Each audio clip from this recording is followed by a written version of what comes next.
خدا شفاعت بده. نازنین مرسی. اولین سفر کوتاه دوستانمون چیه؟ عالی. خب میدونید مسافتش به نظر هم از کوهیه که رفتیم. شاید نزدیک‌تر. آره کوتاست. ولی میدونی خودمونی. اینا دارن جاج میکنن. معلومه آدم چه. بچه‌ها نظرتون راجع به اولین سفر کوتاه بچه‌ها بغل دستیاتون یادتون باشه کسی جا نمونه. خب بچه‌ها نظرتون راجع به اولین سفر کوتاه خودمونی چیه؟ خودمونی 75 نفر هستن. 5 نفرشون طراحی صنعتی نیستن. بعضیشون طراحی صنعتی هستن. آفرین 25 نفر طراحی صنعتی هستن. از اون 25 نفر تعداد زیادشون رو نمی‌شناسیم. چون آدم‌ها درگیرایی هستن. بابا منظورم اینه که خود دوستانه داریم میریم.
شبیه بغض یکری میگن چی نظری چیه؟ من دارم تقریبا تو کوره یکم داریم زوغ میشیم.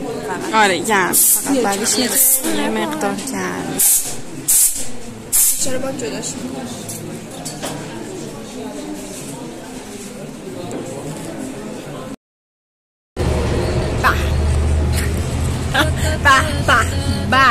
این بچه ها بیایی چون خرید داشتن. بله از سفال هایی که آماده نبودن.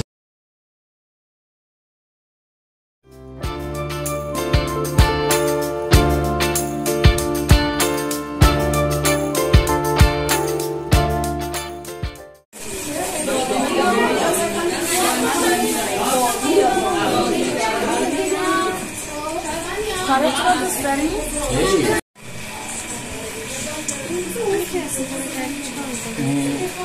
نه بایشون صاف میکنه دل اضافه اون داره صاف میکنه حالت گردی بهش میده. البته این هم بعدا میخواد باز پرداخت بشه چون یه قوس این حالت میخواد داشته باشه.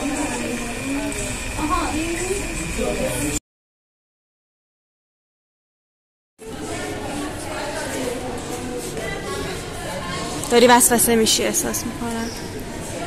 ببین من قلمو میشه توش گذاشت. روژ لبا براشا بعد دیگه مدادا خودکارا. موافقم.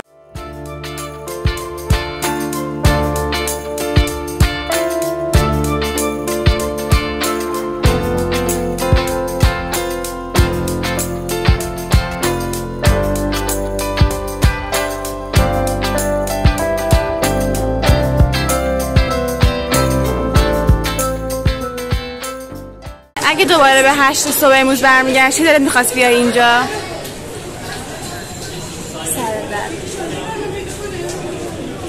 جوابمو گرفتم. مرسی. آبا اگه دوباره برمیگشتی به 8 صبح امروز پا میشدی بیای اینجا؟ آفرین بزن قدش. منم همینطور. مرسی. جواب نمیگفتم بخاطر شما ها میگفتم. آفرین بزن قدش. وگرنه جان